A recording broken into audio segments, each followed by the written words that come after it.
Tata ya mwana pe tata Molimo Santu baetwaki na mokanda tata Nzambe tokosimba mokanda na biso na maboko pe baetwaki na mokanda te tokozwa babike na biso na bapapie poke tokoma tokotanga na mokanda na biso ya psaume chapitre 33 verset 1 jusqu'à 5.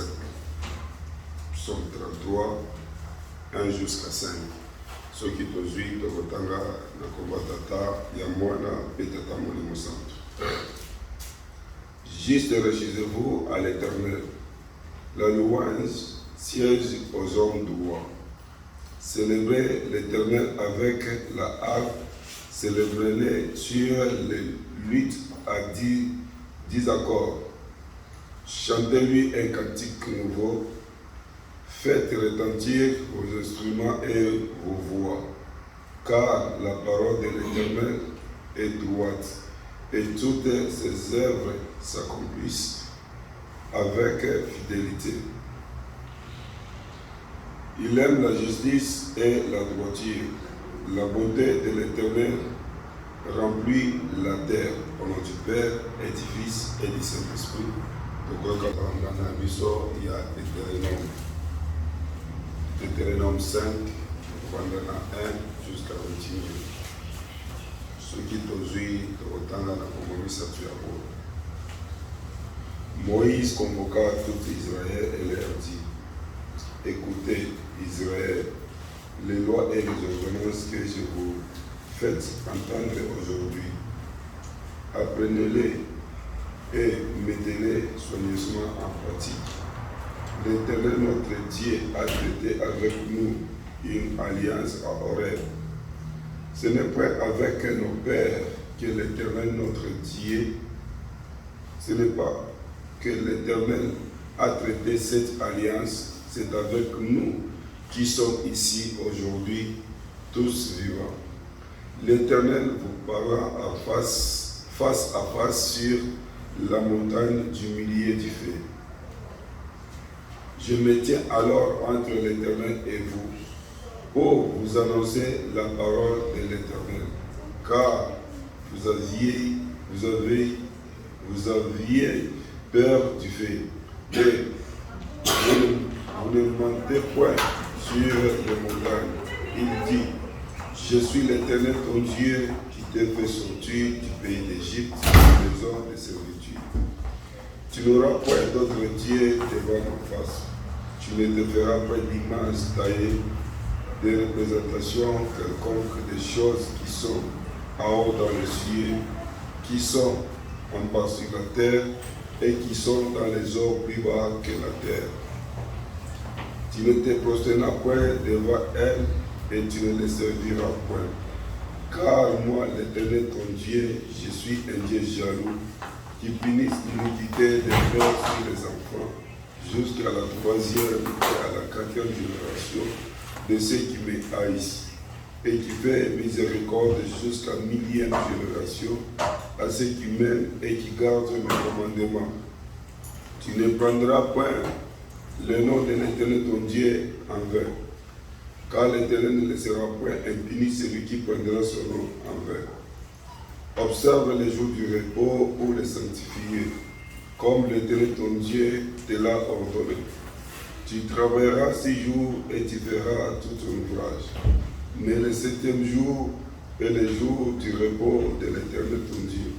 Tu ne feras aucun ouvrage, ni toi, ni ton fils, ni ta fille, ni ton serviteur, ni ta servante, ni ton bœuf, ni ton âne, ni aucun de tes bêtes, ni l'étranger qui est dans tes portes, afin que tes serviteurs et ta servante se reposent comme toi. Tu te souviendras que tu as été esclave au pays d'Égypte et que l'Éternel ton Dieu t'en a fait sortir à main forte et à bras étendus. C'est pourquoi l'Éternel ton Dieu t'en a ordonné d'observer les jours du repos.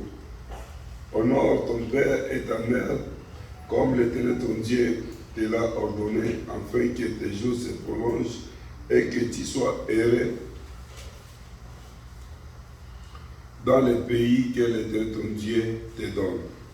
Tu ne tueras point, tu ne commettras point d'adultère, tu ne déroberas point, tu ne porteras point de faux témoignages contre ton prochain. Tu ne convoiteras point la femme de ton prochain. Tu ne désireras point la maison de ton prochain, ni son chat, ni son serviteur, ni sa servante, ni son bœuf, ni son âne, ni aucune chose qui appartient à ton prochain. Au nom du Père, et du Fils et du Saint-Esprit. Donc, au cas des électeurs Banzembo, n'ayez pas courage comme service. Kama mianga Tana banda mosala wanga Na ye ni no esengo pe bongwana Na mi bukama Na ye ni no esengo pe bongwana Nami bukama, mi bukama mianga, utana banda mosala wanga, na yeli no esengo pe bongwana, nami bukama.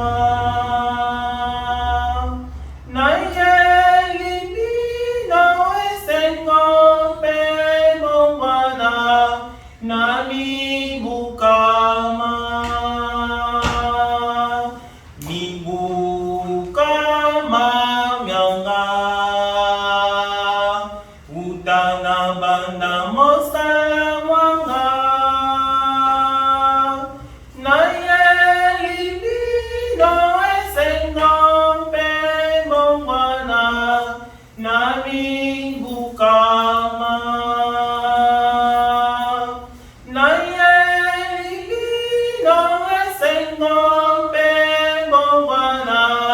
Nami bukama, mi bukama mianga, mi koki na yeli bino esengo pe bongwana, nami bukama, mi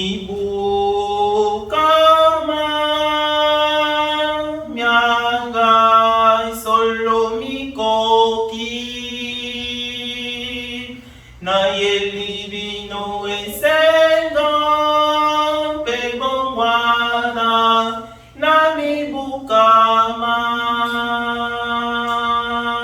mi bukama mianga solo mikoki,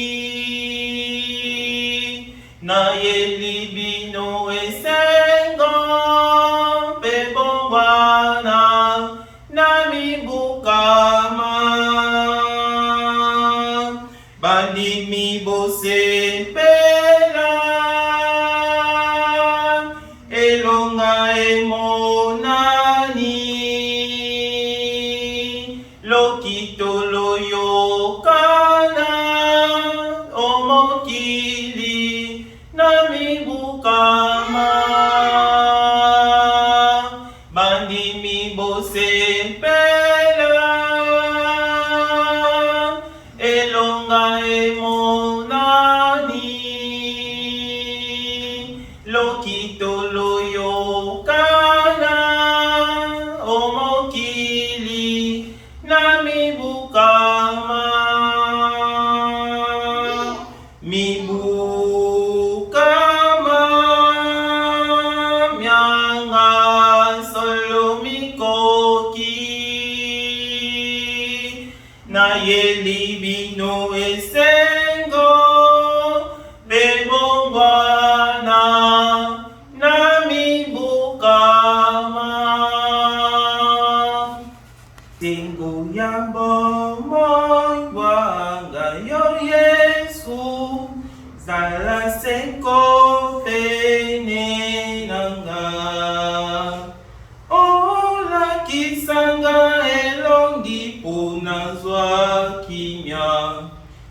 Lusambo nanga yamba nkolo na sepela, esengo yambo moi bwanga yo Yesu, zala seko bene nanga.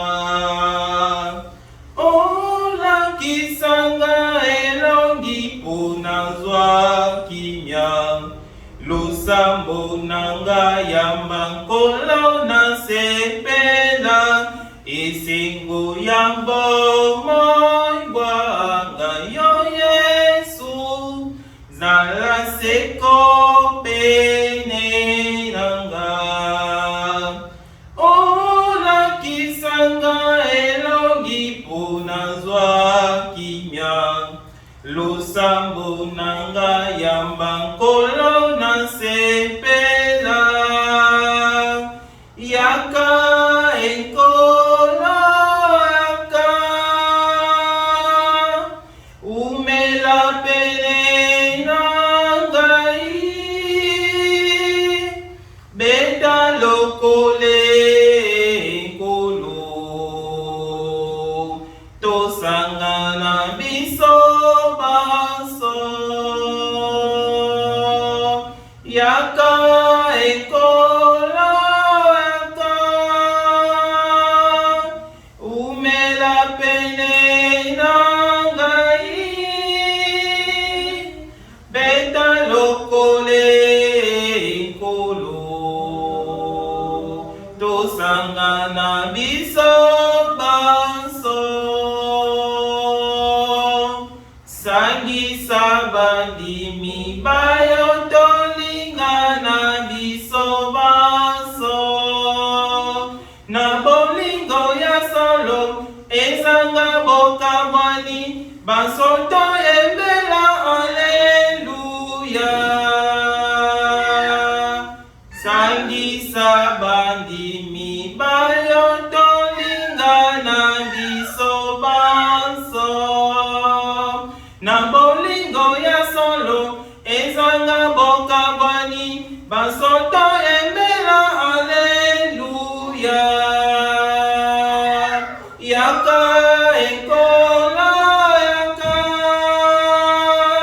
umela pene nangai, beta lokole nkolo, tosangana biso baso, yaka enkola yaka, umela pene nangai, beta lokole nkolo, tosangana biso baso.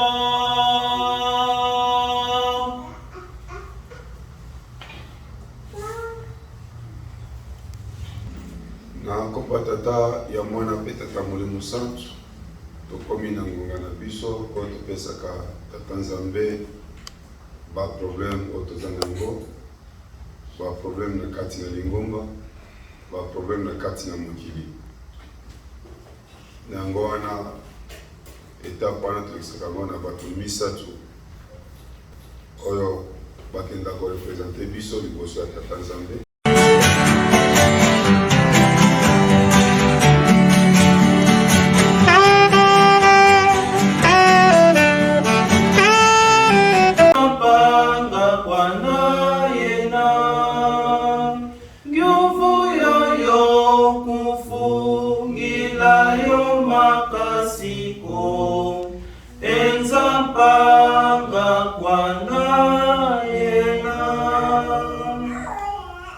Kwa jina Mungu Baba, Mungu Mwana, Mungu Roho Mtakatifu, watatu kule juu, watatu hapa chini ya jua. Mungu Kisolokele Lokele Charles Daniel, Mungu Dialungana Kiangani Paul Salomo, Mungu Diangenda Kuntima Joseph. Ndani ya Mungu wetu Baba Simoni Kimbangu Kiangani. Heshima, utukufu na baraka ikurudilie Mungu wetu na Baba yetu kwa kutupatia hiyo opportunity kwa kuwa tena kwa hii kipindi hiki ya mashida za dunia, matatizo yenye yanapitikana dunia wala ulimwengu mzima. Baba, njoo na sisi hapa tunakuwa mbele uso wako, ushangalie wingi ya makosa na madhambi yenyewe na kutendea kwa usiku na mchana. Baba, angalia hata kidogo tunapotumikia kuhusu tupate kuitwa watoto wako. Mungu, ulisikiliza maombi, mama alikulilia, alikuita, alikuelezea maproblem yenye inatuzuia katika hiyo dunia wala katika mafamilia na mambo tofauti katika hekalo yako. Ulisikiliza kilio tena pia kilifuata na baba aliomba, Mungu, mimi nikuelezee nini? Niko fika tu kwa kukomplete yote walipoomba mtakatifu na mfalme wetu. Tunajua kama kweli wewe ni baba yetu na wewe ndio mwenye nguvu. Usiku na mchana tunakimbilia kwako, tunajua kama jibu na solution inapotoka ni kwako. Nyandiko unapotueleza kama kweli, kokoleni mtapoingia, ombeni mtapopewa, na tafuteni mtapopata. Unatueleza kama kweli unapatiaka kwa mwenyewe anapokukoa. Kuhusu kikokoa ndio wanakupatiaka. Wewe unatueleza kama kweli mtoto akiomba mkate wewe hawezi kutosha lijiwe umpatie. Wala akiomba samaki hawezi kutosha nyoka umpatie. Wala akiomba liyai hawezi kumpatia konokono. Na ndio kwa hiyo Baba, na sisi tunakuwa kuletea maproblem yenyewe inetuzidia kiasi. Sisi tunajua kama kweli mwenyewe anakuwa na tuenleve ile mashida ni wewe Roho Mtakatifu. Kwani jina lako inamaanisha kama kweli mvumbuzi wa mambo iliyoficha. Na njoo kwa hiyo baba yetu Simoni Kimbangu Kiangani, tuko mbele uso wako. Angalia dunia gisi inakuwa nakosa amani. Kama gisi wewe baba yetu ulisema kama kweli ngara ile maji kidogo inaingia katika mtononi na njoo inaleta tatizo katika dunia nzima. Leta amani, vita inakuwa huku na huku, north, south, east, west. Baba yetu papa, tutakimbilia wapi na tutakilia nani mwingine? Kwani jibu na solution ya maproblem yetu ni wewe. Sisi tunakuwa na manjo wa problem lakini wewe ndio unakuwa na solution ya maproblem zetu zote tunapokuwa nayo, tunapitia mwayo. Papa, utuletee amani fasi yote paroisi yako wewe Mungu Roho Mtakatifu unapatikana. Papa, uendelee kugusa, leta umoja, mapatano, masikilizano kuhusu kazi yako ipate kuendelea mbele. Kwani Mungu, kama kuna kuya fuyo katikati ya watoto wako, maendeleo haikuwaki. Watu wanarudi nyuma, watu wanapungukiwa na imani. Papa, tunakuomba tu ulete amani. Leta amani katika viongozi wenyewe wanaongoza mahali tofauti. Mungu Mtakatifu na Mwokozi wetu, kuhusu hiyo jina lako ipate kuendelea mbele. Kama jinsi wewe baba yetu unatueleza kwa usiku na mchana kama kweli, endeni upeleke habari njema kwa wale wafahamu jina wewe Mungu Roho Mtakatifu, wapate kufahamu kuhusu tupate kuokolewa. Mungu la baba yetu ni kweli, na sisi ndio tunakuwa mbele uso wako. Leta amani, leta amani, leta amani baba yetu katika watoto wako. Leta amani katika kule risi ikwe. Mungu la baba yetu, ona ngisi damu watoto wako inaendelea kumwagika kama vile mtoni ya maji mbele uso wako. Papa Simoni Kimbangu Kiangani, leta amani katika nchi ya Kongo. Kongo nchi wewe ulitesekea baba yetu. Kongo wewe uliona magumu mingi. Kongo wewe ulifungiwa pale 30 ans de prison. Kongo fasi walikupika 120 coups de fouet pale Kasongo. Papa Simoni Kimbangu Kiangani, kwani mateso yako inageuka kwetu kama vile furaha. Lakini leo hiyo tukitazama mateso ulitesekea, mateso ile wa kambo zetu walijikwa mmashimu wazima, walilunguzwa, walipigiwa fimbo, wale tunaita waarete erelege Kimbangisi. Kuhusu hii kanisa leo ijulikane, isimame kama kisi tunaomba kwa siku leo. Lakini tukitazama yote magumu ile wa ndugu zetu waliona, ile magumu yote baba yetu waliona kama vile haifanye kazi. Kwa kuona magumu inaendelea, shetani asimama na malaika zake kwa kuleta distraction katika watoto wako. Papa, tukupatie nini? Kazi kubwa unatupatia sisi watoto wako. Kazi kubwa hiyo unaleta watoto wa watu. Tutaweza namna gani kama tuna na nguvu ya kutoka kwako wewe? Ngara turekomande usiku na mchana tupate kujenga ile kambi ya Yerusalemu. Tutaijenga namna gani kama watoto wako pato haipatikane makazi wanapotumika kuna mapromotion? Papa Simoni Kimbangu Kiangani, tunakuita, tunakulilia, tunaaminia kama kweli wewe ni jibu na solution yetu. Leta amani katika watoto wako, utusaidie Mungu na wewe tutumikie kazi kama gisi na postahili. Papa Simoni Kimbangu Kiangani, tukupatie nini? Wewe unatueleza kama kweli sisi watu weusi tu kama vile ile lijiwe yenyewe ilikuwa neglige, watu wakubeba na valeur, maswali ikamata kaitupa sehemu fasi fulani, akaona kama kweli hili jiwe haitanisaidia kwa kujenga.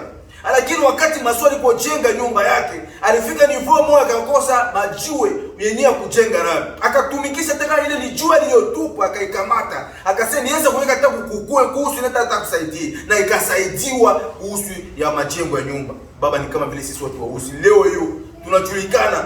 Zamana tukue watu tulikuwa kama vile wanyama, kama ngisi wabetu jangendo walikuwa semaka tulikuwa wanani, tulikuwa ni wanyama. Mungu utusaidie kuhusu leo tunapojulikana kuhusu neno lako ipate kuendelea mbele. Utupatie nguvu, utupatie ile nguvu ya kutumikia kazi yako, kwani sisi peke hatutaweza kama shetani anasimama na malaika zake.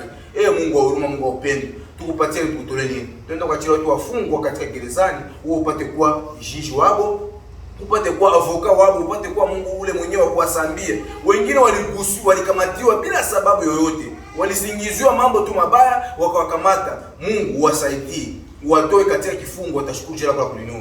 Onekanya wale wote wanajikuta kwa hiyo katika mavitanda wa hospitalini wanapolazwa magonjwa tofauti. Wengine walikuwa na ile neema na nguvu, wasema kama kweli tukipata ile opportunity na kwa Mungu anatubariki, anatutunza, tutashukuru jina lake. Lakini leo hiyo katika mavitanda wa hospitalini, upate kuwa mganga wao, waondoshe katika ile mavitanda, watashukuru jina lako la kulinua. Wengine kwa hiyo wakati baba wanaitwa ni wa marehemu, wanafiwa wa baba, wanafiwa wa mama, wengine wa yatima. Kwa hiyo wakati hapa Mungu kuwapi? Wewe ulisema kama kweli wewe uko baba wa yatima na mume wa ajane. Acha kwa hiyo wakati tunakualika, tunakuomba Mungu onekania waachane wote wa dunia wale ulimwengu nzima, onekania wayatima wote katika dunia nzima. Itakitoke lazima tukupatie nini, tukutolee nini. Unasikiliza maombi zetu. Kwa hiyo wakati hapa tunaomba kama marefa tujue na kufurahisha kwa baba yetu. Tunaenda kwa mkabidhi mhubiri wa leo, ni katika mikononi mwako. Umuvali, ongea ndani mwake Baba. Acha maneno tayatosha ipate kupatia nafasi ndani ya mioyo zetu. Kwa ile siku ya mwisho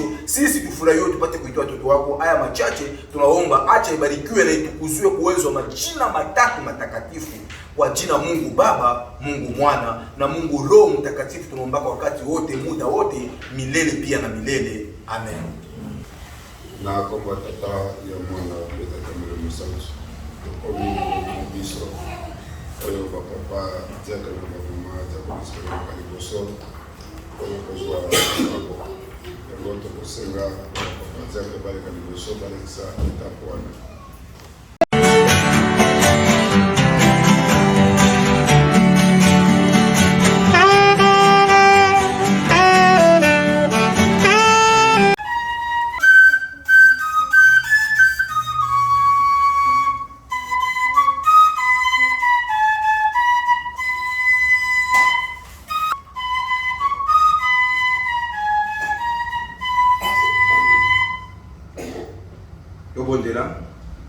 Kwa jina Mungu Baba, Mungu Mwana, Mungu Roho Mtakatifu, mtakatifu watakatifu, tunashukuru, tunashangilia jina lako kwenu. Baba, ona watoto wako, uwabariki na hiyo kidogo ya pesa.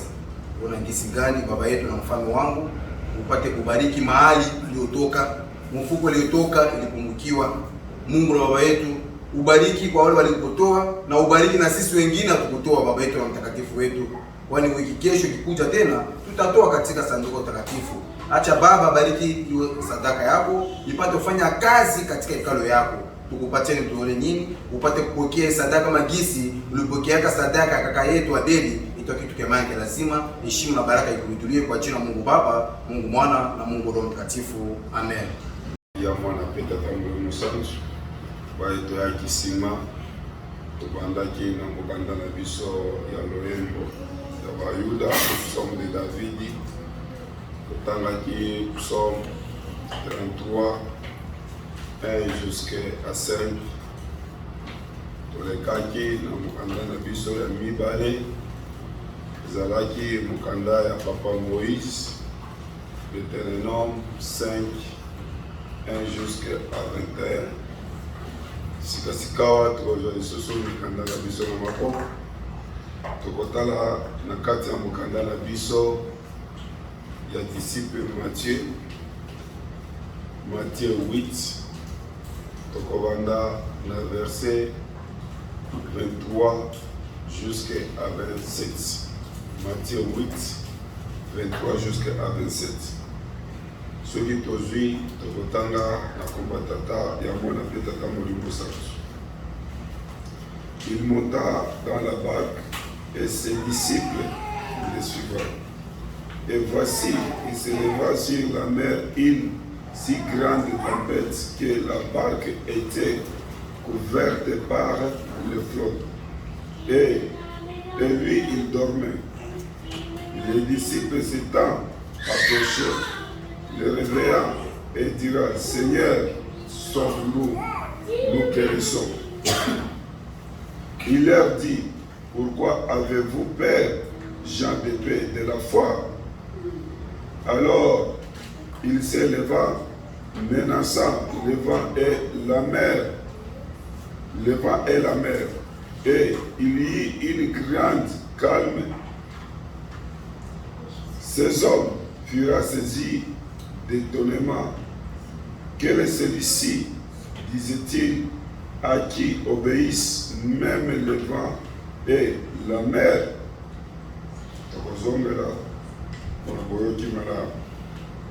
Il monta dans la barque et ses disciples le suivirent. Et voici, il s'éleva sur la mer une si grande tempête que la barque était couverte par les flottes. Et lui, il dormait. Les disciples s'étant approchés, le réveilla et dira, Seigneur, sauve-nous, nous périssons. Il leur dit, pourquoi avez-vous peur, gens de paix de la foi? Alors il se leva, menaçant le vent et la mer, et il y eut un grand calme. Ces hommes furent saisis d'étonnement. Quel est celui-ci, disait-il, à qui obéissent même le vent et la mer?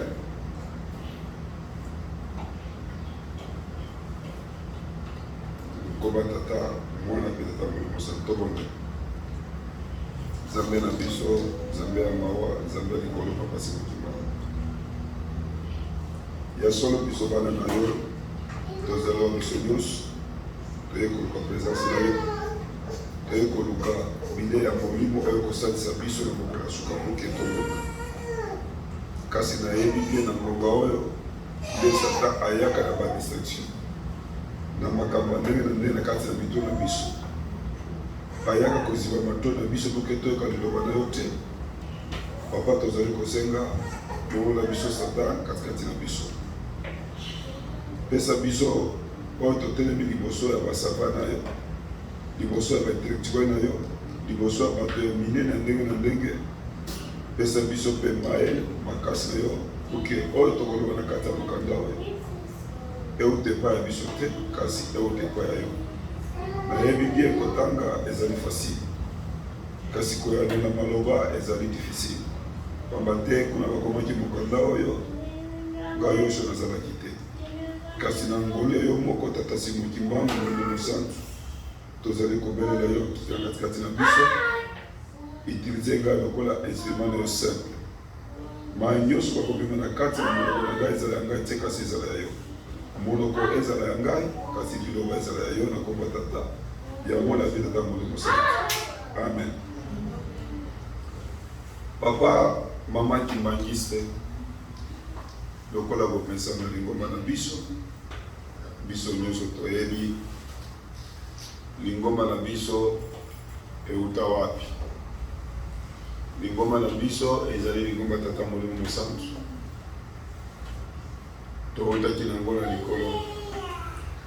Ye moko Nzambe akitaki awa na se.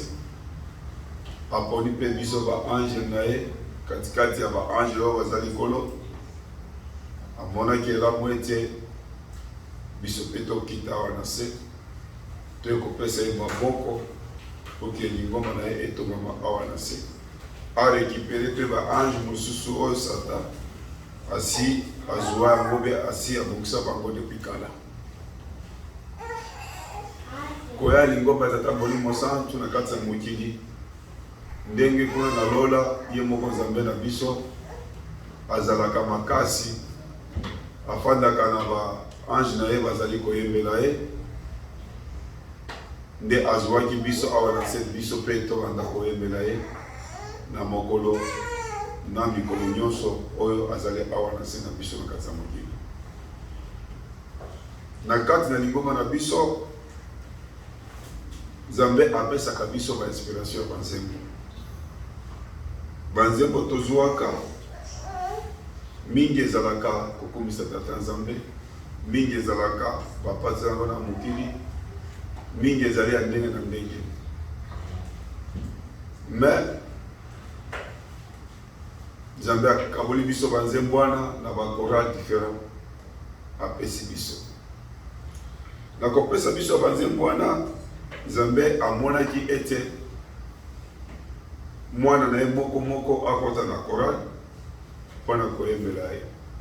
Pamba te soki totangi na kati ya mokanda ya Apocalypse, je ne sais pas soki bamosusu basi batanga yango bayoki balobi na kati ya mokanda ke kuna na lola bapaster bazalaka batiaka barepresentant bazalaka bateyaka. Mingi toyoka na kati ya mokanda tata Nzambe ezali koyebisa biso ndenge ba-ange bazali kokumisa Nzambe. Lokola ye moko tata Nzambe Kolo Yesu elimo mosantu bakitaki wana se nde bazwaki royaume na bango nyonso baye nango awa na biso bana na bango ba-ange toya koyembela bango. Lelo oyo ezali dimanche, jour tata Nzambe ayaka kofuta biso na mosala oyo tosali ya une semaine nyonso mobimba ba répétition. Lokola bakoral mosusu na yebi, lokola koreki babanda répétition lundi, mercredi, vendredi, samedi sacrifice. Choral de dirigeants dans la mardi, jeudi, samedi. Après avoir kosala mosala nyonso wana lifuti na yango tozoka yango dimanche. Tozoka dimanche na heure nini après koyemba deuxième tour ya banzembo oyo motei asekaka biso yango nde tozwaka lifuti. Lelo na kati na mokanda totangi lelo ezali koyebisa biso ndenge nini toko se réjouir devant notre Dieu na ba louange na ba cantique tozali koyembela Nzambe na biso.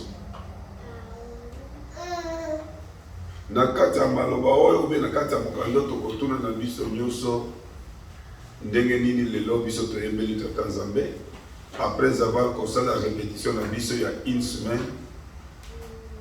Toyembaki est-ce que tozwaki lifuti ya mosala tosalaki pendant une semaine ou bien toyembaki kaka mpona koyemba? Question ezali wana.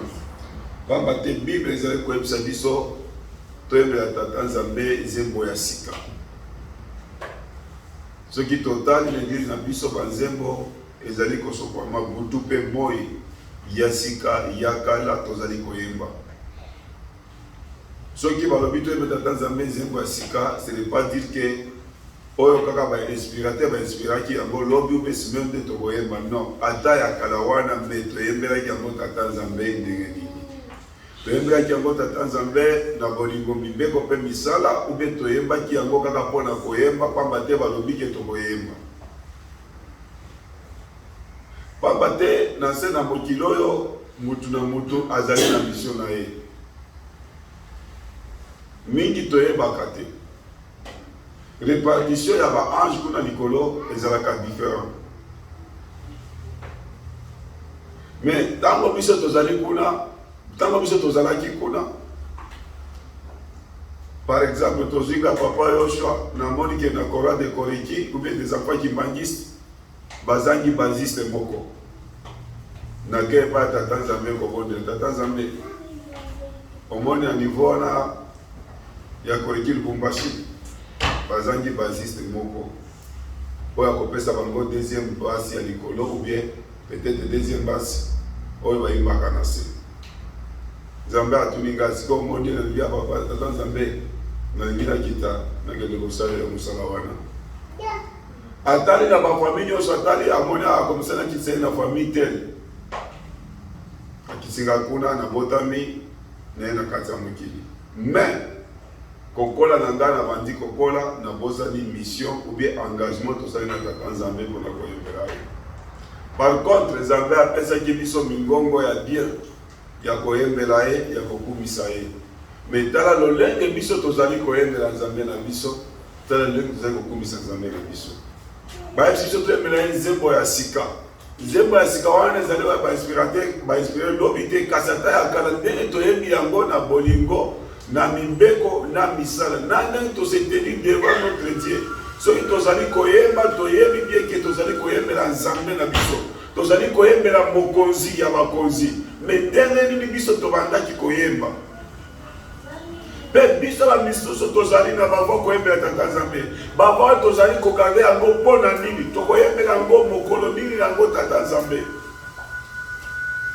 baba na biso nzambe apesaki biso mpona kokumisa ye ezali mpona kofinga bato te ezali mpona kotyola bato te ezali mpona kosala makambo ya mabe te kasi ezali mpona kokumisa ye nzambe na biso mais siko biso baba na biso togarde yango ekomi ya biso kosalela mabe ekomi ya biso kofinga bato ekomi ya biso kotyola bato lifuti nini tokozwa papa momaki makisa kasi mokanda ezali koyebisa biso ndenge akoyembela tata nzambe ezali kotangisa biso kofinga bato te kotyola bato te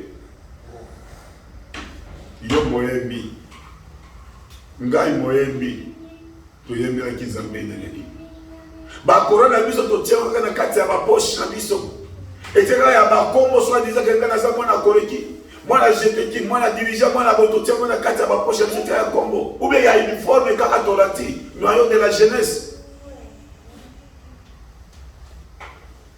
mosala mosusu awa na mokili ezali te soki ezali koyemba tata nzambe lelo soki biso na yo toyembi tata nzambe te awa na se ya mokili lifuti nini tokozwa mokolo na biso suka soki toyembeli nzambe te tokosala lisusu nini na se awa na ntango nini jour ya kozonga na biso tokopresente nzambe nini oyo biso tosaki awa na kati ya mokili soki batuni biso papa Yoshua mama tel papa tel combien de personnes yo okoti na lingomba okendaki koevangelize okopesa combien mais par contre soki batuni biso obanda koya na répétition obanda koyeba tata nzambe je peux même accepter oui tata nzambe tala ta na télévision na yo okomona ngai na banda kofréquente na répétition tala na télévision na okomona ngai na badimashe ya banda koyembela yo mais opportunité pesami biso pa kokumisa nzambe e biso toyembelaka nzambe tokisaka nguya na ye moko mobimba bapasi mokimbangu aya katikati na biso atelemi aza koyoka mpe baange bayaki kopesa biso banzembo wana bakitaka bafandi babandi koyoka banzembo mais sikosiko biso soki toza koyeba yango mabe bango bazali kosilika soki toza koyeba yango mabe papa simokima baza kobima katikati na biso lipotini oyo tokozwa soki yo nanga tosiliki nzambe asilikeli biso tokozwa lipotini tala ndenge tozali konéglige makambo tomoni lokola eza moke nzoka nde ezali monene nzoka ekoki kozangisa biso bokozi kaka mpona kozanga kotosa mpona kozanga koyembela tata nzambe serment na biso topretaki biso ke tokolala yo tata Simon Kimbangu est-ce que torespectaka serment wana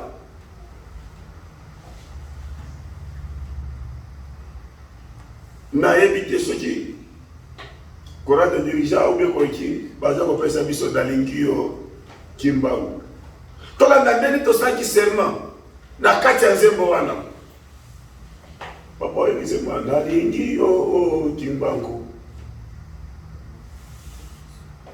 yo nanga tolapi bien ke tokolanda yo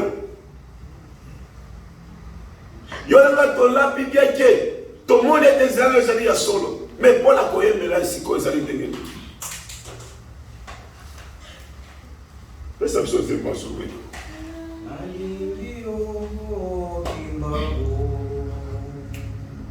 nalingi yo Kimbangu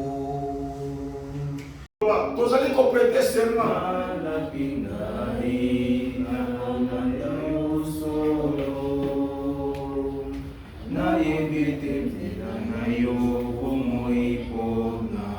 tala ndenge biso tozali komikoza biso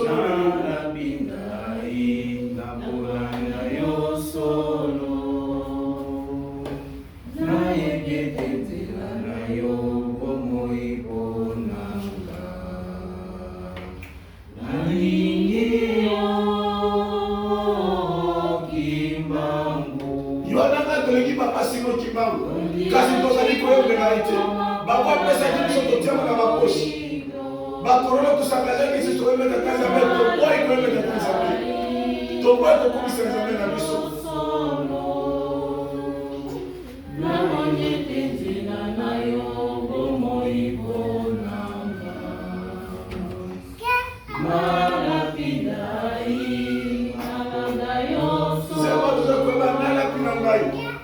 biso basoto la banko la bezali kosala okokata kingo na lapi na kolanga yo yo nanga tokata kingo tokota siku jima Bolingo la kisenga etindinga na linga yo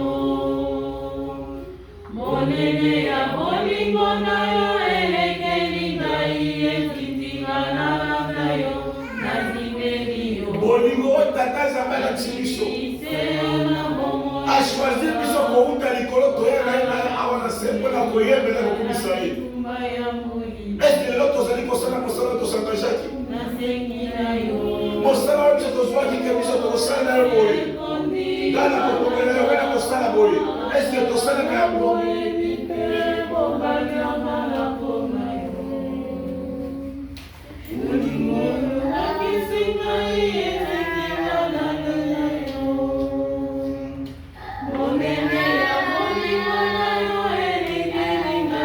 Tontimé tata Simon qui parle l'hypocrisie. Tontimé les colons l'hypocrisie. Pas matin, tozali koyembela bango biete. Pas matin, tozali komisa bango biete. Pas matin, oyo tozala ki na bango comme engagement tozali ko respecter yango te.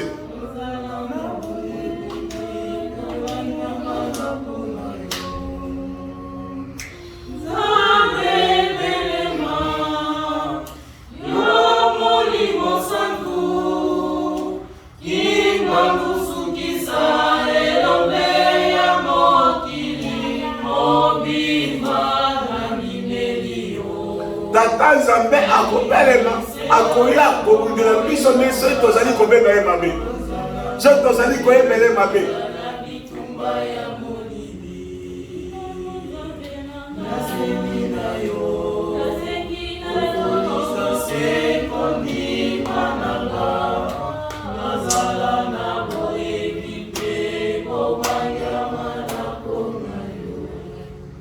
papa momaki bandiste ezali mawa tosalaka baserma mosusu torespectaka yango te toyembaka kaka mpona koyemba zoka nde tozali kosala serma biso tokosalela yo na moni zelo eza ya solo bolingo olakisi ngai mais sikoyo biso mpoyo kozongisa sikoyo bolingo wana tokozongisa yango na nzela nini na nzela koyembela ye yo na ngai tozala na eloko te ya kofuta tata Nzambe ata mbongo tozala na yango te pamba te moko azali mvwambo tokopesa ye nini tata Nzambe na lola azana eloko moko asima nango ezalaka kokumisa ye soki biso tozali kokumisa ye te ndeni tata Nzambe oza katikati na biso mokanda biso alelo ya biso bebisi biso ndeni akumisa tata Nzambe ya koyembela ye kochante bakantiki nouveau mpona ye donc mpona kosanzwa tata Nzambe komonisa mokili mobima grandele na bonene na ye pour que Nzambe ase manifeste katikati na biso amonanaki azali tata katikati ya bana na ye mais soki tozali kobenga ye mabe na kati ya banzembo wana ezali mpasi mpona yo mpona nga papa mama kimangisi wana ezali na kati ya mokanda na biso psaume toyoki na kati ya mokanda na biso ya Deutéronome. Deutéronome ezali répétition ya mibeko tata Nzambe amonaki ete abimisa bana Israël na bowumbu apres kokota na kati ya bowumbu na mboka Égypte il fallait abimisa bango quel que soit multiples miracles oyo bana Israël bavivaki yango na Égypte bavivaki yango na nzela bazwaki mpe occasion kolia biloko oyo elambami lola na baange bango balia yango awa na se na mokili mais toujours doute ezalaki na bango bazali kaka na banzambe na bango ya bapaya na binzambe oyo ezaki ntina yango tata Nzambe apesaki Moïse 10 commandements apesa bana Israël et apesaki bango bakontinuaki na voyage na bango bamosusu batikaki makambo mabe mingi mpe bazongelaki bango misala ya mabe lokola yo nanga kibarisi tozali kozongela makambo ya biso totubelaki moma akolata saki Nzambe amonaki ete bakomi pre na kokota na mboka wana aprometaki bakoko na bango ayebisaki Moïse sala répétition ya mibeko Moïse asalaki répétition afandisaki bango lisusu kotangela bango mokanda oyo ya mibeko yango babengi yango Deutéronome aux répétitions. Na titi ya mokanda wana ezali koyebisa biso Moïse ezali koyebisa bango Nzambe asalaki alliance na biso baoyo tozali awa viva, pas avec nos pères, pas na bana nkole, non, na biso bakimbangisi tozali awa lelo nde Nzambe asalaki na biso alliance mpona kokotisa biso na mboka wana elaka. Papa Kisolokele, Papa Zalungana, Papa Zangenda Kutinga basalaki na biso alliance mpo kokotisa biso na mboka elaka, mboka kitoko bango bakei kobongisa biso.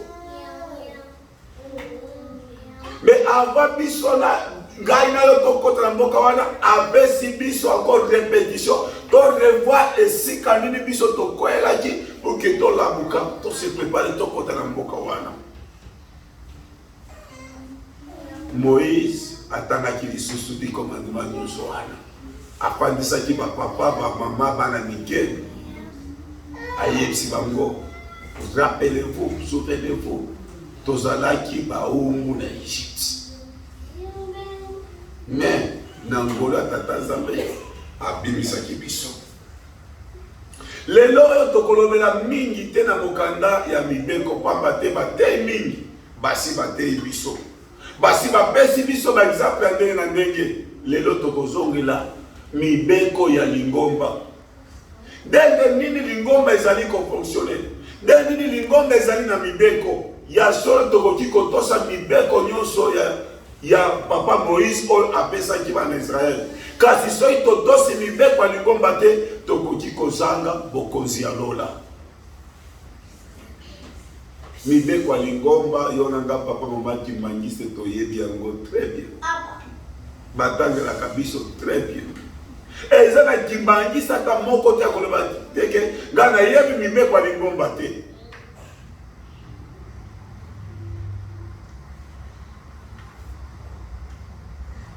Papa Simon Kimbangu apandaki na papa Zangenda Kutu apesi mibeko ya lingomba aya koyebisa biso. Tango papa Zangenda apesi biso ezali pour que yo nanga totosa, ezali pour que biso totika yango te.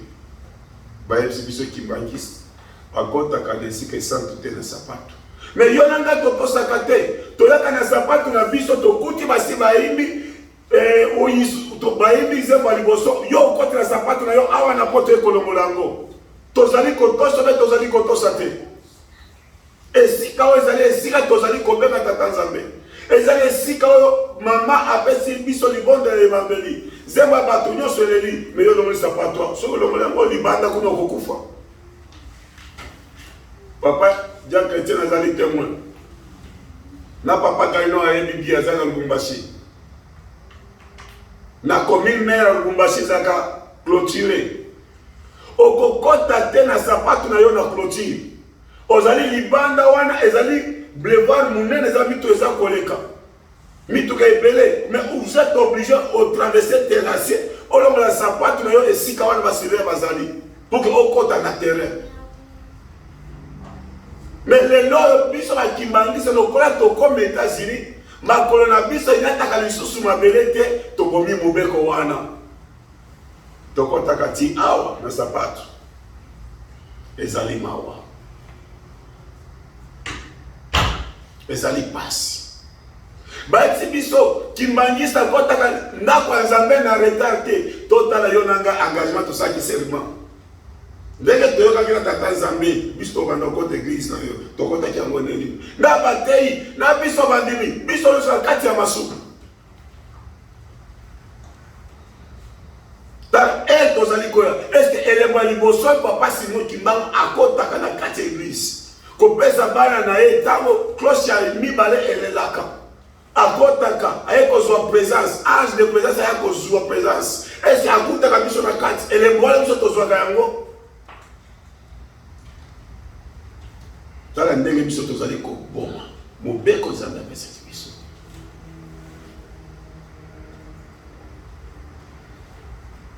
Bayebisi biso Kimbangisi alalaka sans bilamba te. Mais lelo biso puisque tozali na période ya chaleur tolongolaka bilamba nyonso. Kimbangisi ya wapi? Êtes-vous sûr Et tozali kolongola bilamba ange gardien azali pembeni na biso akogarde biso yango wana tokomona kaka bandoto ya mabe ya mabe ya mabe pamba te oyo abatalaka biso azali susu pembeni na biso te asi atika biso depuis kala et ça fait chaud nga nazali papa comme ça kolanda bilamba comme ça bana la bilamba bana wana baza bakimbangisi te bazala na ange gardien na bango te soki makambo mabe eli bango butu ekokuta bango na ndenge nini tala ndenge tozali koboma mibeko likoma kimbangisa liaka ngulu te lokola papa oyo na voyager na telle place église ezali te kimbangisa ezali te balambi biloko makasi ndenge ngulu ezalaka misuni na ye na kati ya sala ezali makasi ezali kopesa odia kitoko na tali gauche na tali droite nazwi moko na beti oui ya solo mutu amoni yo te kasi mutu moko oyo amonaka bato nyonso azali komona yo tala ndenge tozali kobebisa tala ndenge biso tozali kokota makambo papa jamii napesaki biso kimbangisa sukulaka sambilamba te loko tozala badouche na biso moderne ya États-Unis ou bien ya poto okoti wana mutu akotaka te na poto ezali okangi yango olongoli bilamba ezobandi kosukula oh yo mwana tata nzambe bitumba ezalaka partout eyo ozali kosala ndenge wana si ange gardien ezali pembeni na yo wana akoprotege yo na ngai ou bien soki liwa ekuti yo wana okende ndenge nini kosala tata nzambe biso bakimangisa totiaka verni te na maboko na biso lelo kokuta na baoyo moko batiaka biso ordre na kati ya lingomba basurveillance bango moko na manzaka na bango batie baverni soki biso totie te ko toza na bana basi baza bana mike totie bango c'est bien et tata nzambe apesaki biso manzaka pembe biso tolingi tokorige biso toyebi ebele koleka tata nzambe me mokola suka tokosambisama na likambo wana bana wana tozali kolekisa bango masumu wana bango bakozala bainnocente pamba te biso baboti ndo tozali kokotisa bango na biloko wana esoki mipepe wana ekole epai ya bana lisumu wana ekozala biso baboti kimbangisaka kaka suki ya meshi te butu ngai na bana na ngai papa eza kokanga c'est bien mwana yo kende classe amwana za kitoko c'est bien tozali kobosa tozali kosepelisa bato ya mokili kasi tozali kobosa ke tata nzambe azali kosilika nani akandaka bana biso na kati ya classe na kati ya banzela est-ce que toyebi meshi wana basalaka yango na biloko nini pour ke ekoma meshi ndenge wana e tata nzambe apekisi biso ye ayebi te biso nde toyebi koleka tata nzambe me biso tozali kosala yango ezali États-Unis ezali lola te par contre États-Unis ezali enfer tala ndenge tozali kosala tozali kokoma mibeko ya lingomba kimbangisa liaka makaku te kasi yo lokola makaku azala kitoko obetaka azaka na nyama moko ya kitoko so batia yango na moto ekomi fume en tout cas ezala kitoko makasi c'est normal papa mama kimbangisa tiaka manzaka milai te mais biso tokomi lokola badiable lokola satan tala manzaka bulai oui c'est bien mais jour mosusu zamba kotona biso mibeko nyonso lingomba tozali kokoma ekoki kozangisa biso kokota mokonzi ya lola pamba te 10 commandements tokoki kotosa bien mais oyo lingomba so totosi te tokoki kozanga papa kimbangisa tikaka suki molai te lokola lelo modèle ya kijogo ebimi totiki tala suki ebele kijogo c'est bien zala kijogo mais jour ya suka nzambe akosambisa biso kwa kijogo na yo na ngai totikaka mandeko ebele te mais ta totiki lokola bapostolo c'est bien c'est normal bato ya moke bamona biso toza bien toza mandeko ebele kasi mokolo ya suka nzambe akosambisana oyo nyonso tozali kosambisa nzambe akosambisa biso dirige apesaka biso nzembo awa ngonga oyebi te mokolo oyebi te oyo tata nzambe akokata mokano na ye yo lobi bakata ngai ya boki jogo lelo lokola ozokende na fete na ntongo nde na yo kolongola yango beta mpo kolongola yango kokende na yo ndenge oyo okendaki me kozoka peut-être te nzambe arekipere molimo na yo kasi okende liboso na kijogo ndenge wana okena mandevu ndenge wana okena manzaka ndenge wana okena oyo biloko nyonso tozosala mabe wana tokozwa lifuti nini Papa, maman qui m'a dit ça. Toto Samide kwa Lingomba. Tozali Kobomango Kutumoi. Awa na États-Unis, quoi, Tozali na Babe Mosusu, Bakomi yango 1%. Ah, 1%. Ezali alcool te. Mais Bakomi yango bien 1% ou bien 0,5% alcool. On dit, ah ouais, ça est le côté. Attends, le bête bien vous dire ça. Mais Ezali alcool na Katiwana. Et tu peux dire que le Saint-Esprit, notre Dieu, Papa Simo Kibango, peut rester dans nous tant que Bisso Tozui, alcool à Tokosi dans notre Nabisso. Jamais notre Dieu ne peut pas rester. Mais Bisso, les autres Tozali vont rester. Le col les arrive à juice, le col les arrive à 20, les arrive à 0,5%, mais 1%, Tobé Tiango, Montaza Communauté. Si vous visitez la carte, il n'y a aucun, aucun cause africain.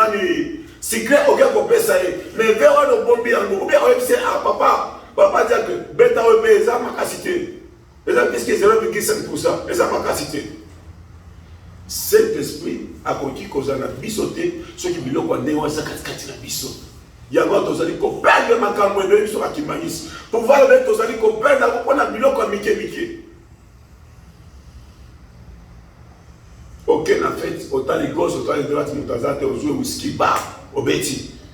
Oh, c'est bien, mais le whisky, c'est normal. Mais, il y a que, corona, zali temple à Tata Moulimo Santo. Tant que tu continues, ma somme na kati na biso, il y a Tata Moulimo Santo, abimina et atiki biso pour l'aider. Oh, nous sommes avec quoi, et au kota biso. Pas batailler déjà, si à l'omba kati na biso. Mingi to saka barrière. Il y a son to fimaka te, ou bien to fimaka. Auquel la misala esika bato ba pimaka na break na bango yo pe auquel kofanda au dernier les ali kokota biso et tu vous dites que le Saint-Esprit peut rester dans nous auquel les bato zali komela masana na bango yo pe ofanda tozo mela secret et tu vous dites que le Saint-Esprit va vous attirer na biso. Réponse papa Makima c'est ali non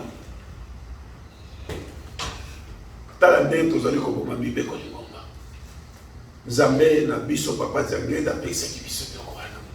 Totika. Les autres ont répétition biso peut ko ça répétition ya bibe kwa Lingomba. Mibe kwa ezali ebele oyo yona nga toyebi na kati Lingomba oyo. Toki kosite ya monyo sote mais totika bizaleli wana tozali kozwa. Ezali ya biso te bakimbaniste. Ezali ya yona nga ite papa mama kimbaniste. Biso tolanda oyo Zambé ayebisi biso. Oh, les amis, c'est qui biso. Tolanda yango pour que mokolo suka tobika. Shaba na biso, lit na biso, pasi na biso. Oh, nous tous allons comment kati ya mokili. Ezali pone loko moko, mokolo suka tobika, tozwa li futi là. Mais soki awa na sa mokili. Tozali kosala mabe, yeba bien que li futi na biso tokozwa yango ata mokete. Wana nde tozali nango na kati ya mokanda na biso. Il y a l'éternel pour répétition. Toto Samibeko, il y a Lingoma de Toto Samibeko, au Zambé à Pesaki, Papa Moïse. Toleki na kati ya mukanda na biso, il y a Mathieu. Mathieu toyebiye azalaki nani. Mathieu asalaki pe makamu sene. Pourquoi komaki mukanda oyo? Yonanga papa mama kimangise toyebi di nyonso général ya Jésus-Christ oyo atravesaki na kati na mokili oyo. Jésus-Christ aumelaki mingi te na kati ya mokili oyo. Asalaki 30 ans na ye na kati ya mokili oyo azali komona mokili kokende. Na 3 ans na ye ya misala asalaki total 33 ans na kati. Tango kolo Yesu abandi mosala mwa tata na ye apona ki ba ekoli na ye babandi kotambola babandi kokende bipana bipana ba ekoli pe bazali komona oyo kolo sozali kosala bato mokipe bazali komona oyo kolo sozali kosala mais un jour il fallait kolo Yesu na ba version mosusu biso ezalaki na pokwa il fallait kolo Yesu soit bato à traverser côté mosusu. Il y a un village ou bien il y a une ville à traverser à Québec pour pesa biloba tata Zambé. Bakota ki bango nyonso na ba disciple na pirogue ou bien na bateau babandi kotambola na mai. Na katikati ya bato wana mingi bayebaki mai ezalaka ndenge nini. Soki tozwi d'abord comme les disciples Matthieu azalaki pécheur, ayebi mai très bien. Peut-être ayebi pe na konanger très bien. Pe ayebi momba oyo mai soki esali boye est comme très dangereux. Mingi pe babandaki kosala mosala wana ya pêche bayebi mai très bien. Elle bakoti babandi vache na bango. Mai ebandaki kodinga na sikoyo. Flotte ebandaki kodingisa mai. Oyo tobeli na Swahili mabimbi ebandaki koya sikoyo. Bawe basi batamwe na Tanganyika. Bayebi bien ndenge ezalaka na 6e mois 7e mois ndenge ezalaka. Flotte ebandaki koya sikoyo ya makasi na kati ya mai wana. Bango nyonso bamoni gospel mondo lobi awa mai lisusu exacte. Biso ezali liwa. Kolo Yesu azali wapi? Ye na kati ya pongi makasi. Ndenge Bible za koyebisa biso. Kosa na kati ya pongi makasi. Bamoni gauche, bamoni droite, secours ezali lisusu te. Bakotime na wapi? Quel que soit bayebi konanger mai. Quel que soit bayebi mai très bien. Mais bamona kike awa to komi na suka na vina biso. Awa siko tozangi secours. Awa tozangi esika kokima liso da ezalite. Ipotoluka nani akoya kosalisa biso. Ipotoluka wapi kule tokozwa secours na biso. Yango bango yonso bakimaki bakei. Epa nkolo Yesu. Jésus. Olali. Biso awa tokufi. Biso awa tokufi. Kole so sutuki. Bokufi nini. Tala ndenge mazali koninga. Tala ndenge flotte ezali makasi. Réponse de Jésus-Christ envers babaza kinini. Bato bazangi na fuate. Bato baza fuate. Pourquoi vous en fuate? Pourquoi vous en condimenté? Quel que soit madame la Jésus-Christ. Quel que soit madame qui m'a kamoussé dans kolo Yesu. Mais condimana bango ezaka muke na Yesu Christ. Jésus a tellement dit. Amena saki mal. Na voix mi pepinyo so ne se kalmaki. Calme. Bango moko babandi komituna. Mutu andeli na calme na mai. Na mu bebezali koyokera ye. Papa mama ki mangisi. Tena biso lelezali kozala na kondima. Kozala na foi. Yo nanga ki mangisi to na foi te pona nini? Liboso ya Nzambe oyo tozali kosambela. Ba disciple nkolo Yesu. Bazali na nkolo Yesu. Batamboki na nkolo Yesu. Bamoki miracle mingi. Mais kondima ngo ezalaki moke. Lelo yo nanga ki mangisi tozalaki na papa mvanyo bango so bisatu. Lelo tokome papa Simon kimbangu kiangani. Bakoko na biso zali na papa Simon. Bazali na mama muli. Mais kondima na biso nyonso ezali ndenge nini. Katikati na biso tozali na ba oyo basalaki bakoko na papa basala papa Simon kimbangu. Bakangamba kila papa Simon kimbangu. Kondima na biso pona lingomba oyo. Pona makambo ezali ndenge nini. Ce qui totale prédication midi encore na kati ya mokili ezaki kana likambo moko ezali kondima. Jésus-Christ abongolaki mbisi na mapa ekome ebele bandimi bato balie ebele batona misusu etikali ezali kwa nini pona kondima.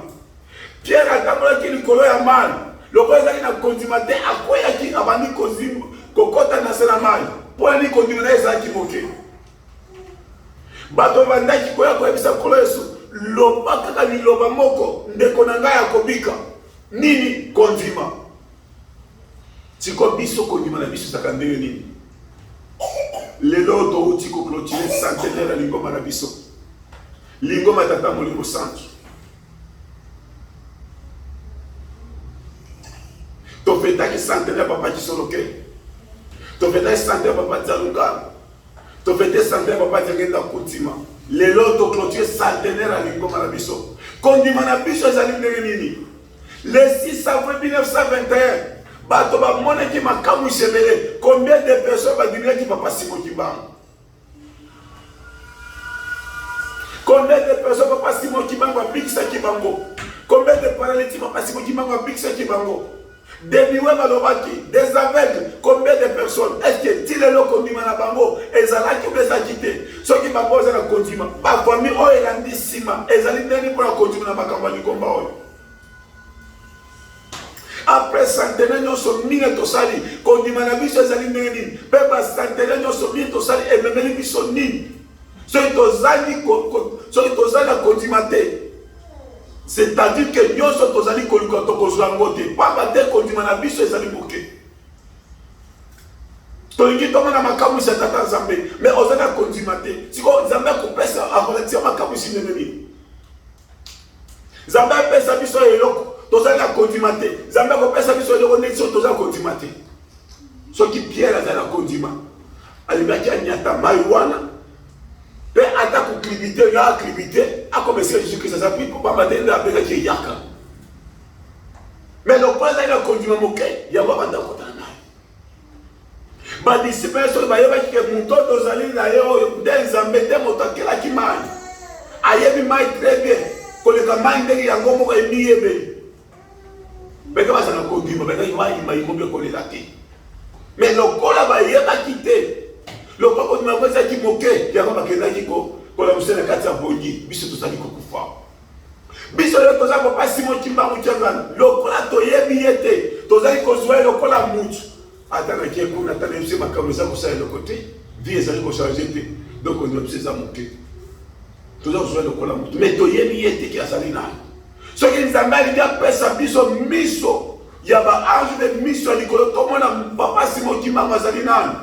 Ou bien tu as connu biso aux amakas. Mais le corps tozali na ye tolia kana ye tosala na ye to pesa kana ye maboko pesa ka biso wala to dimakate ki azali nzambe.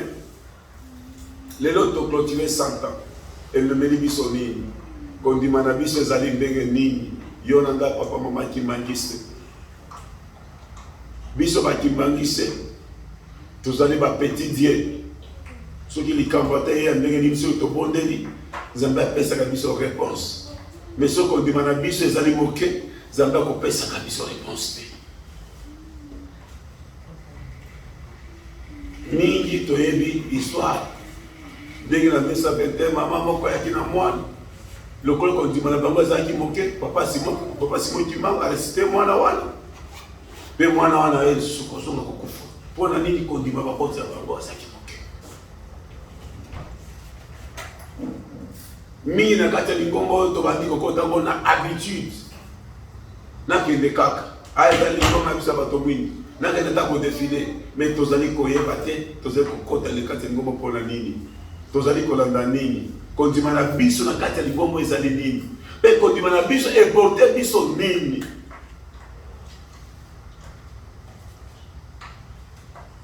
papa mama ki mangise mutu na mutu azwa température ya kondimana ye ati yango ata kondimana ezali ndenge nini na makambo ya tata Nzambe kondimana ezali ndenge nini liboso ya tata Simoni Kimbangu liboso ya mama Muya bamvana bisatu kondimana ezali ndenge nini ndenge tozali kondimela lingomba tata Molimo Santu ndenge tozali kondimela liloba ya Nzambe na kati ya mokanda ezali kopesa biso butu mpe boye soki tosali ndenge wana toyebi niveau ya kondima biso ezali soki ezali moke tomatisa yango soki ezali plein totie kala niveau wana makambo nyonso esalamaka na kondima Nzambe ayebisi biso na mokanda soki tozali na foi obe na kondima lokola ta bonene ya gré ya l'église soki toyebisi montagne déplace-toi vers là-bas montagne ekosoumettre biso ekokende mpona nini kondima ezali foi ezali oyebi Nzambe nini oyo azali katikati na yo mais soki kondima ezali te c'est qui est rien yango amonaki badisciple loko bazali na kondima te bakontinuaki na kati ya pasi kolela komona liwa de même nous aussi lokola tozali kondima te papa Simon Kimbangu azali Nzambe yango azwa komona lelo mokili ezali na pasi lelo ezali komona na mboka oyo ye mokomona ki pasi lelo ezali lisusu na pasi biso bana tozali kolanda tozali na pasi mpona nini kondima na biso ezali moke si soki tozali kondima biso tozali bato akochange mokilo na seconde soki tozali kondima biso tozali bato akosenga eloko asalisi biso le même moment même minute même seconde apesi biso eloko wana Mais le côté de la condimate, il y a un bon nous allons commander, nous allons commander, nous allons construire ma solution. Nous allons construire la bonne misère, nous allons créer des consultés. Nous allons construire la beauté. Pour la condimate, nous allons manquer. Mais ce que nous allons condimate, nous allons à biso, à couper sa biso. C'est le grandeur de la foi de biso. Pour moi qui manquisse, tout ça est là. Donc la Bible est recommandée biso. On dit tous les gens qui ont été tous ici bon comme tata. Il y a moins de tata mon message. Amen. Sauter le moteur. Au nom du Père et du Fils et du Saint-Esprit. Notre Dieu qui est encore, que tu sois sanctifié, que tu règnes déjà venu, que ta volonté soit faite sur la terre comme au ciel. Donne-nous aujourd'hui notre pain de ce jour. Pardonne-nous nos offenses comme pardonne nos offenses. Ne laisse pas la tentation, mais délivre-nous du mal, car c'est à toi qu'appartient l'honneur, la puissance et la gloire au nom du Père, Fils et Saint-Esprit. Amen. Tu peux continuer.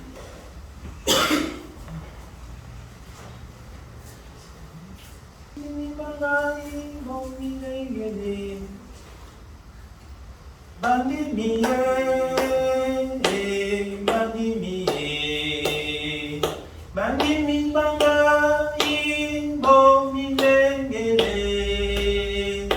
elaka epesa mela kibino ekokie masoma bomba mama lingi komonana bandimi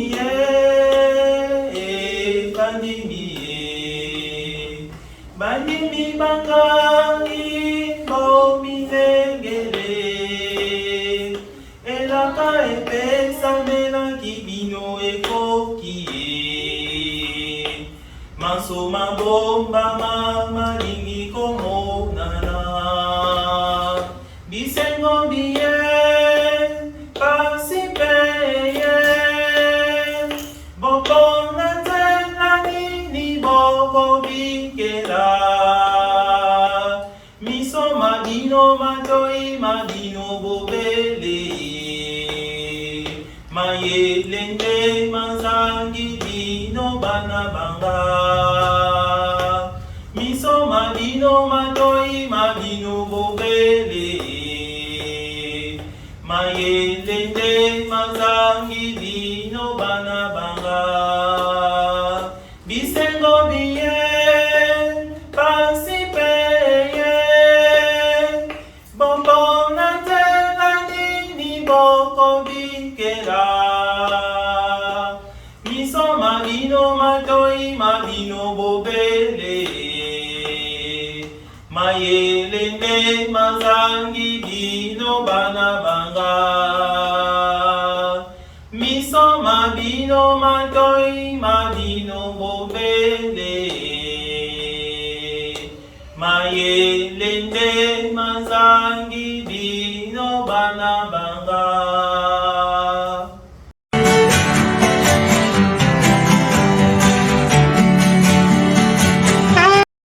Tata mwana pe wali masante to la matin à biso de jina mokolo lelo o koma tata mwana pe wali masante o koma tata ya mwana wali masante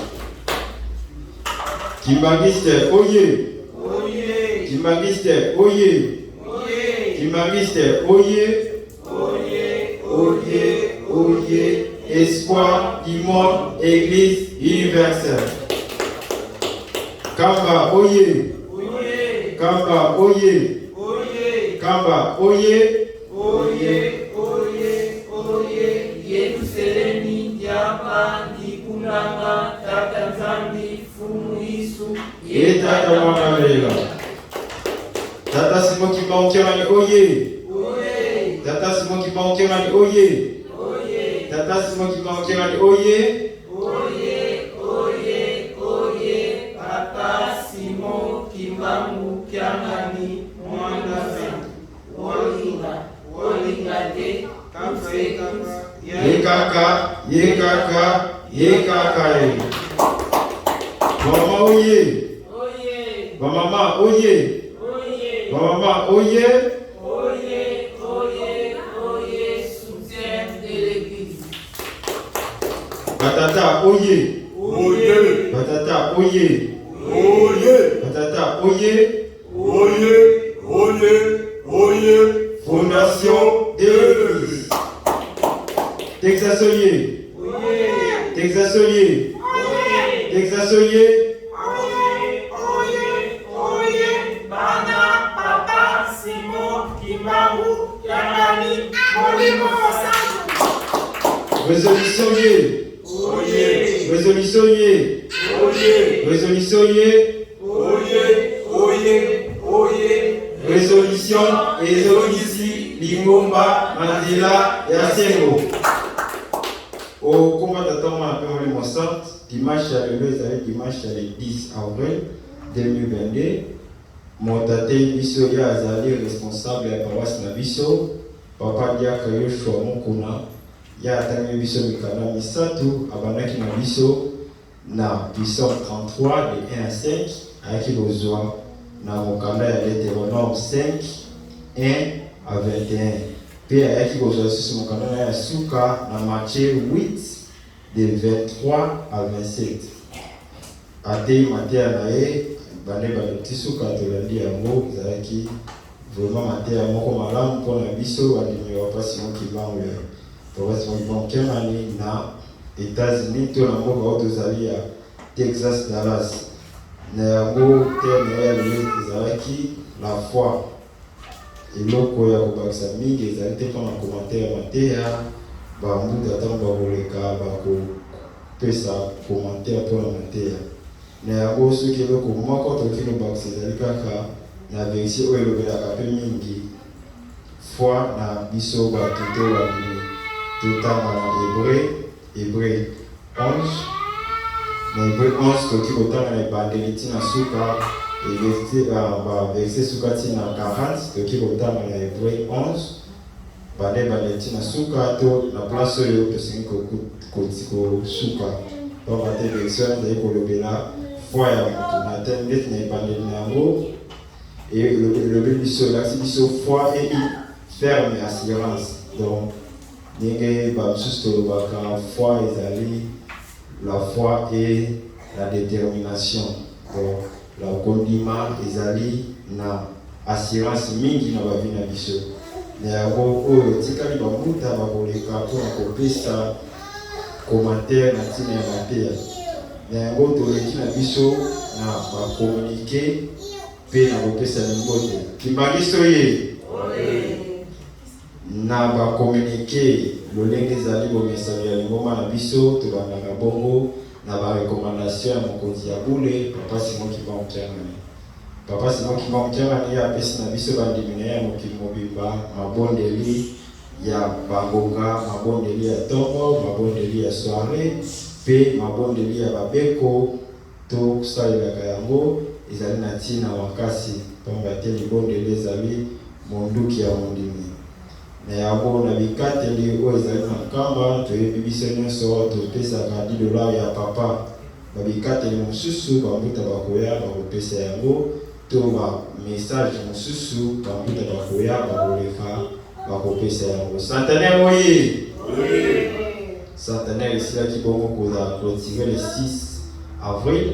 Biso nyonso toyebi bien na bamessage oyo tozali na yango na mwa ndambo na niveau na biso ete bambuta mingi bakotikala na nkamba mpona kosala oyo etali mibeko mpona kotambusa lingomba na nsima ya centenaire batala évaluation ndenge nini lingomba ebandaki na 100 ans mpe ndenge nini tokozwa dimanche ya kotambola na après 100 ans.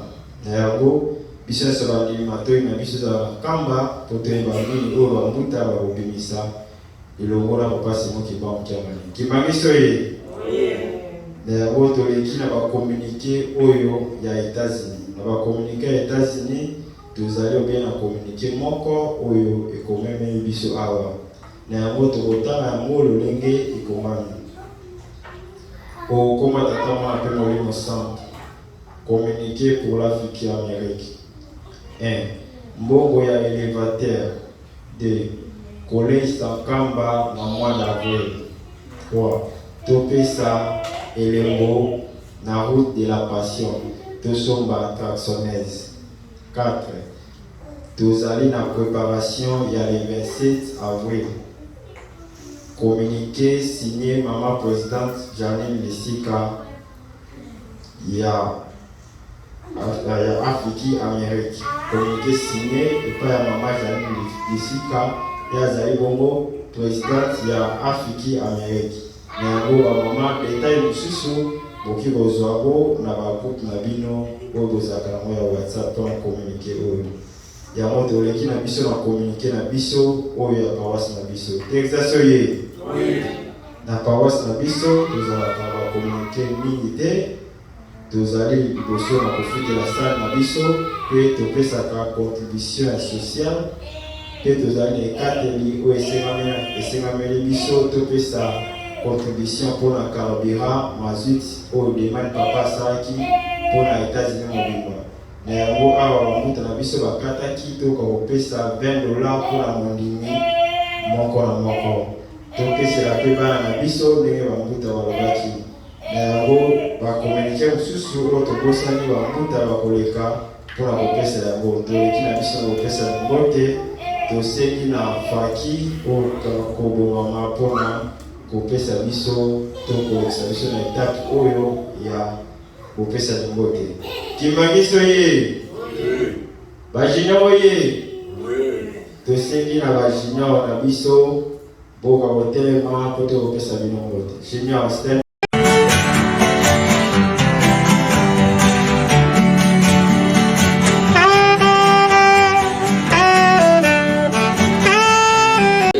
Kimbangisme oye. Kimbangisme oye. Oye, oye, oye, espoir du monde, Église universelle. Tokosenga na bana nkole batela matoko pesa wango. Okombo bisa tokule, okomba tata ya mwana oli momosa. Tobondela na komba tata ya mwana tata mo mosanto to zongi matondo. Batela kiso utali biso na tango oyo papa tolingi tosala na bana yo tikete okolata nga oyo nyonso na kobaye wabimi bana yo okombo misato abuli okombo tata ya mwana pe tata mosanto amen. Na kombo tata ya mwana pe tata mosanto papa mama Kimbangiste outi koyoka mateya oyo tata na biso papa diacre mokuna apisaki biso awa. Effectivement, na mateya na ye nyonso kobandela son mokanda ya Deutéronome na mokanda oyo asilisaki na Matthieu. Na mokanda ya son ainsistaki mingi ke ngai na yo toza ba ange ya tata Nzambe. Tozalaki kuna na likolo tomoni ke mosala oyo il faut tokita na se mpona kosalela ye. Nde yango wana tosengaki permission epa tata Nzambe tokiti na se oyo ya mokili na se mokili mpo tokoka koyembela ye. Mote na biso ya mokolo lelo ainsistaki ndenge ya koyembela tata Nzambe. Ngai na yo toza na batashe. Nzambe apesa biso bamingongo ya koyembela ye. Atunaki biso koyembelaki ndenge nini. Ndenge tokomaki na lingomba oyo toyembaki na yembela tata Nzambe ndenge nini. Wana ezaki motuna atunaki biso ainsistaki mingi na mokanda wana ndenge ya kokumisa pe kosanzola tata Nzambe.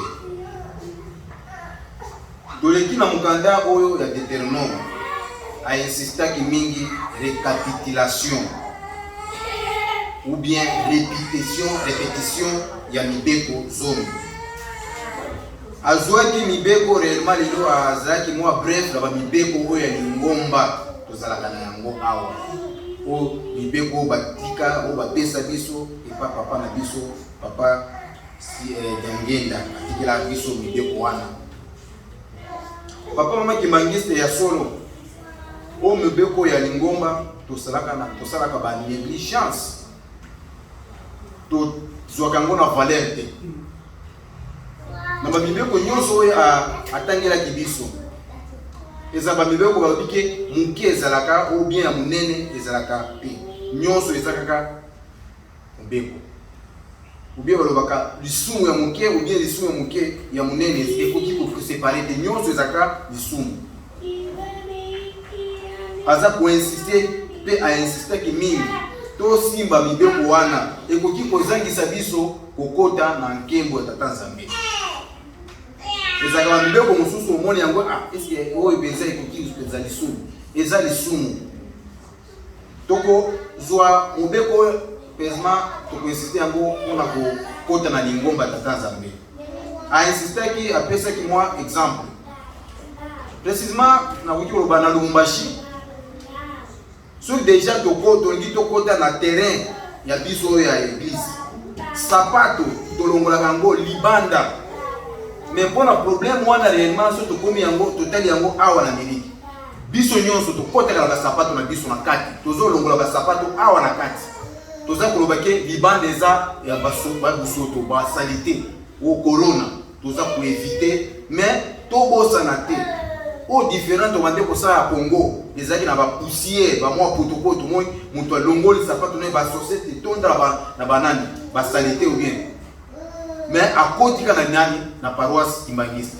Mais biso awa toza ko to comme déjà ba to apoto, to comme ba to mo toza ba propriété. To bosa na te lisumu wana ngana to sala ka chaque jour. Tolingaka so to côté ande to zolongola bila ba sapato na place au vent de Dieu longola sapato. Mais ba Sylvain bazalaka wana penza so mon penza tali o penza uti ko atako ko longola ngote oleki Sylvain. Ou bien Sylvain. Papa mama Kimbangise eza moi passe mingi ngana yo. So toza continuer ka boye to bosa na tekeno lisumu wana jour a soura ba kotuna biso. Etala babande kote ya boye mais bino bobandeka ko tikaka ko landa mateya wana te. Wana ezalaki na mukanda na ye oyo ya Deutéronome. Na mukanda oyo ya Matthieu alobelaki foi kondima. Papa Makimangise so totali bato akala. Kondima ya Abraham o foi azalaki na yango wana. Nzambe abiseki mais a sacrifié mwana ne po akende ko osala ye mwana ni mbeka. Azaki na kondima. Kondima ya papa na biso Noé. Nzambe abiseki no sala mwana ni safina. O penza bwato wana penza na konyokisa mbula 40 jours 40 nuits. Azaki na kondima asali o penza parce que azaki na kondima. Kondima ya nkolo Yesu nde motea ebisi biso. Pona koyebisa o banani bato bazali na ngwana asali azwi mbisi azwi na mukanda mukate mwana atie mbala place moko pe asambeli ezali ekomi ebele bato balie. Mais tala kama mukanda wa yebisi biso ke bato penza bazaki na azali na bango na bwato wana bazaki na kondima te ke réellement penza oyo aza mwana Nzambe mo bébé na bwato wana babandika kolela lela bazangi na kondima te mais bakende kotala kolo Yesu alali na ye ayibisi bango keno kondima na bino eza moke il fallait maboza na kondima papa Makimangise lelo eza ngana yo kondima na biso eza ndenge nini ndenge papa moke ayibisi biso liboso ya Tata na biso Nzambe otozaka na ye mikolo nyonso jusqu'à aujourd'hui bato tozalaka tondimaka te ke papa Simon Kimbangu yanga na zaka Nzambe tozakaka boye toyaka kotalaka boye est-ce que lema ya za Nzambe mpasi eza na mokili eboye na boye il faut tozala kondima mpo makambo oyo nyonso balakela biso ikoka kosalela oyo nde ezalaki mpenza na bamikanda oyo mote na biso apesaki biso bamessage oyo ya nkamba soki bao balandaki message ya lelo oyo papa apesaki biso azwaki moi exemple abike moto soki o place o telemi zala kaka wana na hotel na kondima na yo a insistaki lisusu mpona kondima lisusu ayebisi biso ke oyo azwi exemple ya maçon azalaki na mabanga mingi abande kosala abande kokonstruire ndako abike mwa libanga moko amonaki mpenza eza appareil te eza mwa na forme te abwakaki yango Et après kosilisa kotonga ndako wana maso atali keno a manqué quelque chose. Brique mosuku ko fixer place moko. Azuka libanga wana bwaka ki wana pe azongisi yango, ati yango na point. Et ça moi très bien et puis ndako komi wa kitoko. Papa a insisté qu'il souki non moi libanga wana ezaki ngai na yo papa makimangisa. Tozaki bato moko penza sans valeur. Mais lelo to monani na mokili mobimba bazui biso bapesi biso mwa valeur wana to landele yango. Et puis a insisté qu'il sous pour la problème ya botongi nkamba. Bike ngai na yo o muketo sala kawana mbongo to pesaka ya mote sali saka penza o somba mafuta o pesa ya kotia la ba mituka pour la kokende kozwa biloko la boye. Bike lipambo litozwa ka parti na oyo tozo sala. Tata tikila kibiso papa nkolo Yesu papa fumambaza abike nkamba yango wana botonga yango nde yango wana ngai na yo lobiko na biso kozala soki tosilisi misala oyo papa aza kotinda biso kosenga biso produce oyo ezali ba message penza capital ya papa mpona mokolo ya lelo yango wana oyo nde moke tozalaki na yango tikete kwa kotikala kombo misato ya bule okombo ya tata ya mwana mpe tata molimo mosantu amen. Mosala oyo na kotisela kibino na lutendele boko misala suka ndenge kanda